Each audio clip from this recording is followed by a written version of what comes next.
हिमालय की गोद में एक छोटा सा गांव बसा था, जहां अशांति का तूफान थमने का नाम नहीं ले रहा था।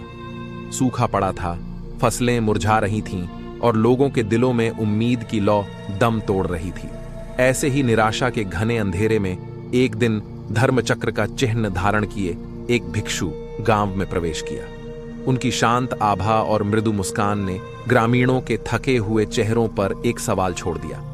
क्या इन कठिन परिस्थितियों में भी शांति संभव है? भिक्षु का नाम सिद्धार्थ था। वो कोई साधारण महात्मा नहीं थे, बल्कि स्वयं गौतम बुद्ध थे। उन्होंने ग्रामीणों के दुख को समझा और उनके बीच बैठकर कहानी सुनाई। एक सुंदर कमल की कहानी जो किंचन दलदल के गर्भ में जन्मा था।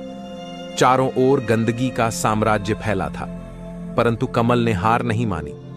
उसने अपने कोमल तनों को मिट्टी से ऊपर उठाया, पत्तियों को सूरज की तरफ फैलाया और हवा को स्वच्छंदता से पिया।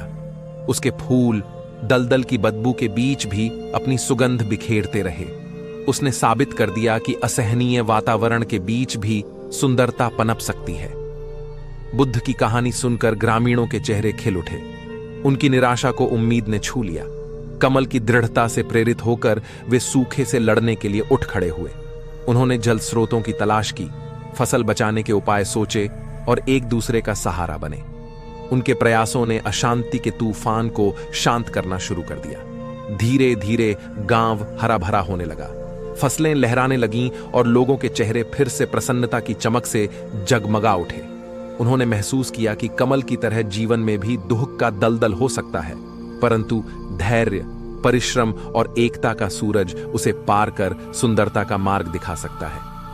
बुद्ध ने गांव की पुनर्जन्म में मदद की और फिर आगे बढ़ गए। उनका जाना था, परंतु कमल की कहानी और उससे मिली सीख गांववासियों के जीवन में हमेशा के लिए बस गई।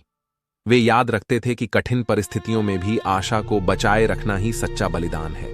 ये कहानी एक प्रेरणादायी यादगार बन गई, जो बताती है कि जीवन में चाहे कितनी ही बड़ी अशांति क्यों न हो, बुद्ध के मार्ग पर चलकर कमल की तरह दृढ़ता से खड़े होकर और एक दूसरे का सहारा बनकर हम उसे पार कर सकते हैं और अपने ही जीवन में स्वर्ग का निर्माण कर सकते हैं। मुझे आशा है कि यह कहानी आपको पसंद आई होगी। यदि आपको कहानी पसंद आई तो चैनल को लाइक और सब्सक्राइब करें और ऐसी ही प्रेरणादायक अगली कहानी में मिलते हैं। शुभ